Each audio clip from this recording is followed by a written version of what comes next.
Ayan po ang ating finished product ng tinolang pritong bangus.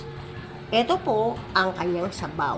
Kung mapansin nyo po, may gulay dyan sabaw dito. May gulay din yan. Pero wala nang sabaw. Inihiwalay ko po ang sabaw. Ayan. Kasi po, para hindi matapong pagbuhat ko. Ayan. And thank you Lord sa finished product ng bangus na pritong tinola. Ayan. Hindi ko po dinamihan ang sabaw para po masarap ang lasa. Hali po kayo at tayo po ay kumain. Ayan.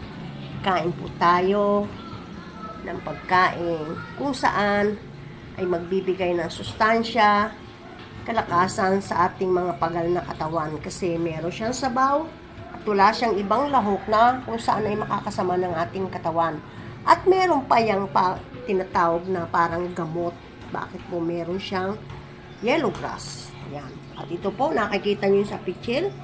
Yan po yung nilaga kong malunggay na akin ang inumpisahang inumin. Ano po? Ayan. Para po mawala ang mga sakit-sakit ko sa katawan. May kasamang gamot. Pagkakain ko ng tinola, iinom naman po ako ng gamot. Ano po? Ayan.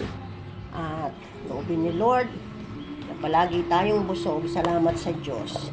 Lord, salamat po sa pagpapalang itong nasa aming harapan. Ito po'y lulukuban nyo, Panginoong Hesus, na iyong banal na dugo upang ito'y magsilbing kabusugan at kalakasan at ganon din ay gamot sa aming mga katawan sapagkat ito'y may kasamang gamot at inyong pinagpala. At habang ito'y aming kinakain, iinumin naman namin ang sabaw ng dahon ng malunggay. Thank you, Lord. Bless this food. In Jesus' name, Amen. Thank you, Lord. Amen. God bless po. Ayan. At dalangin natin ay ang ating pong papayang yan. Ayan. Ang papaya po ay nabunga-bunga na o nag-uumpisa na para meron tayong magulay. Salamat po. Ayan. At ang aking malunggay, ayun, may bunga na rin. Ayan. Kahit pa sabihin yung palagi kong pinapakita kasi nabibless ako doon sa gulay na meron tayong kakainin na hindi na tayo bibili. Yan. Hindi na tayo bibili. At ako naman ay pahinga sa aking pahingahan. Ayan po. Ayan.